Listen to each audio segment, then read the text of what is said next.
Hi friends, എല്ലാവർക്കും പുതിയൊരു വീഡിയോയിലേക്ക് വീണ്ടും സ്വാഗതം. ഇന്നത്തെ നമ്മുടെ വീഡിയോ എന്ന് പറയുന്നത് ഈ കാണുന്ന ഒരു ടെസ്ലയാണ്. അപ്പോൾ ടെസ്ല വാഹനങ്ങളൊക്കെ നിങ്ങൾ വർക്ക് ചെയ്തിട്ടുണ്ടാവും. അതേമാതിരി തന്നെ ടെസ്ല വാഹനങ്ങളൊക്കെ ബ്രേക്ക് ഡൗൺ ആയാൽ ഇനി വാഹനം സ്റ്റാർട്ട് ആവുന്നില്ല, അതേമാതിരി തന്നെ വാഹനത്തിൻ്റെ അകത്തോട്ട് നമുക്ക് കയറാൻ സാധിക്കുന്നില്ല എന്നുണ്ടെങ്കിൽ നമുക്ക് എങ്ങനെ ഈ വാഹനം ഓപ്പൺ ആക്കാൻ സാധിക്കും എന്നുള്ളതാണ് ഇന്നത്തെ നമ്മുടെ വീഡിയോ എന്ന് പറയുന്നത്. വളരെ ചെറിയൊരു വീഡിയോ ആണ്. വീഡിയോ ഇഷ്ടപ്പെട്ടെങ്കിലും ഉപകാരപ്പെട്ടെങ്കിലും മറക്കാതെ ചാനൽ സബ്സ്ക്രൈബ് ചെയ്യണം, എന്നെ സപ്പോർട്ട് ചെയ്യണം. ഈ കാണുന്നത് മോഡൽ എസ് ആണ്. ഒരു പഴയ മോഡൽ വണ്ടിയാണിത്. അപ്പോൾ ഈ വാഹനം നമ്മൾ വർക്ക്ഷോപ്പിൽ ആക്സിഡൻറ്റ് വർക്കും കാര്യങ്ങൾക്ക് വേണ്ടിയിട്ടാണ് വന്നിട്ടുണ്ടായിരുന്നത്. അപ്പോൾ നമ്മളതിൻ്റെ ചാർജിങ് കുറവായത് കാരണം നമ്മൾ ചാർജ് ചെയ്തുകൊണ്ടിരിക്കുകയാണ്. അപ്പോൾ ഇതിപ്പോൾ കണ്ടല്ലോ, വാഹനത്തിൻ്റെ അകത്ത് നമുക്ക് കയറാൻ സാധിക്കും, അതേമാതിരി തന്നെ വാഹനം സ്റ്റാർട്ട് ചെയ്യാൻ സാധിക്കും. എന്നാൽ ഈ വാഹനം ഡ്രൈവ് ചെയ്യാൻ സാധിക്കത്തില്ല. കാരണം എന്ന് പറയുന്നത് വാഹനം മൂവ് ആവത്തില്ല. കാരണം വാഹനത്തിൻ്റെ ചാർജിങ് എപ്പോഴാണോ ചാർജർ റിമൂവ് ചെയ്യുന്നത് അപ്പോൾ മാത്രമേ നമുക്ക് ഡ്രൈവ് ചെയ്യാൻ സാധിക്കത്തുള്ളൂ ഈ വാഹനം. അപ്പോൾ പേടിക്കേണ്ട കാര്യമില്ല. ചാർജർ കണക്ട് ചെയ്ത് കഴിഞ്ഞാൽ നിങ്ങൾക്ക് ആരെങ്കിലും എടുത്തുകൊണ്ട് പോകുന്നുള്ള പേടിക്കേണ്ട ആവശ്യമൊന്നുമില്ല. അപ്പോൾ ഇവിടെ സൈഡിലായിട്ട് തന്നെ മോഡൽ വൈ കൊടുത്തിട്ടുണ്ട്. ഈ വാഹനത്തിൽ ഞാൻ നിങ്ങളെ കാണിച്ചു തരാം. ഈ വാഹനം ആക്സിഡൻ്റ് ആയി കഴിഞ്ഞാൽ അല്ലെങ്കിൽ വാഹനത്തിൻ്റെ അകത്തോട്ട് കയറാൻ സാധിക്കുന്നില്ലെങ്കിൽ ഇവിടെ ആയിട്ട് നിങ്ങൾക്കൊരു കവർ കാണാം. നിങ്ങൾക്ക് സാധാരണയായിട്ട് ടോയിങ് ഹുക്കിൻ്റെ കവറാണ്. എന്നാൽ നിങ്ങൾ ഈ കവർ ഊരുന്ന സമയത്ത് ഇവിടെ ആയിട്ട് നിങ്ങൾക്ക് 2 വയർ കാണാൻ സാധിക്കും.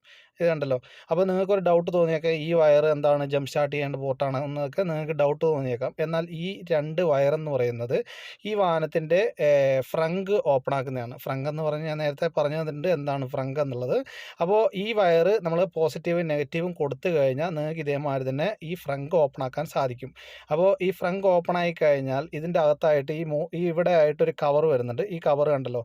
ഈ കവർ നമുക്ക് മുകളിലോട്ട് സിമ്പിളായിട്ട് നമുക്ക് വലിച്ചു വരാൻ സാധിക്കും. ഇത് കണ്ടല്ലോ, ജസ്റ്റ് ഒന്ന് വലിച്ച് മുകളിലോട്ടൊന്ന് പൊന്തിച്ച് കഴിഞ്ഞാൽ ആ കവർ നമുക്ക് ഊരിയെടുക്കാൻ സാധിക്കും. ഇനി ഈ വാഹനം നിങ്ങൾ എവിടെയെങ്കിലും ആക്സിഡൻ്റ് ആയിട്ടോ അല്ലെങ്കിൽ എന്തെങ്കിലും ഇലക്ട്രിക്കൽ ഇഷ്യൂസ് ആയിട്ട് എന്തെങ്കിലും പ്രശ്നം വരികയാണെന്ന് നിങ്ങൾ കണ്ടു കഴിഞ്ഞാൽ നിങ്ങൾക്ക് ഇതേമാതിരി തന്നെ വളരെ പെട്ടെന്ന് ജംപ് സ്റ്റാർട്ടർ ഉപയോഗിച്ചോ എന്തെങ്കിലും വയർ കൊടുത്തിട്ട് നെഗറ്റീവ് പോസിറ്റീവ് കൊടുത്തിട്ട് നിങ്ങൾക്ക് ഈ സൈഡിൽ കാണുന്ന ഈ വയർ നിങ്ങൾക്ക് കട്ട് ചെയ്യാൻ സാധിക്കും. അപ്പോൾ ഈ വയർ കട്ട് ചെയ്ത് കഴിഞ്ഞാൽ ഇത് കംപ്ലീറ്റ് ഇതിൻ്റെ ഇലക്ട്രിക്കലിൻ്റെ കംപ്ലീറ്റ് കണക്ഷൻ പോകും. അപ്പോൾ നിങ്ങളിത് കട്ട് ചെയ്യേണ്ട ആവശ്യമില്ല. ഇവിടെ അകത്തായിട്ട് തന്നെ ഒരു പ്ലഗ് കൊടുത്തിട്ടുണ്ട്.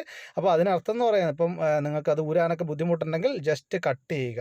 അപ്പോൾ ഇനി അതേമാതിരി തന്നെ ഇതിൻ്റെ അകത്ത് ഞാൻ പറഞ്ഞു ബാറ്ററി ഡെഡായി കഴിഞ്ഞാൽ ഇവിടെ ആയിട്ട് നമുക്കൊരു പോസിറ്റീവിൻ്റെ പോർട്ട് ഉണ്ട്. ഇതിൻ്റെ അടിയിലായിട്ടാണ് ഇതിൻ്റെ ഓക്സിലറി ബാറ്ററി വരുന്നത്. അപ്പോൾ ഓക്സിലറി ബാറ്ററിയുടെ പോസിറ്റീവ് ടെർമിനലാണത്. ആ പോസിറ്റീവ് ടെർമിനലിൽ നിങ്ങളൊരു പോസിറ്റീവ് ജംപ് സ്റ്റാർട്ടറിൻ്റെ അതേമാതിരി തന്നെ പോസിറ്റീവും ഇവിടെ സൈഡിലായിട്ട് എവിടെയെങ്കിലും നെഗറ്റീവ് ടെർമിനലും കണക്ട് ചെയ്യുക.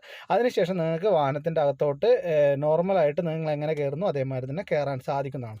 ഈ വീഡിയോ ഇഷ്ടപ്പെട്ടെങ്കിലും ഉപകാരപ്പെട്ടെങ്കിലും മറക്കാതെ ചാനൽ സബ്സ്ക്രൈബ് ചെയ്യുക, എന്നെ സപ്പോർട്ട് ചെയ്യുക. Thank you for watching.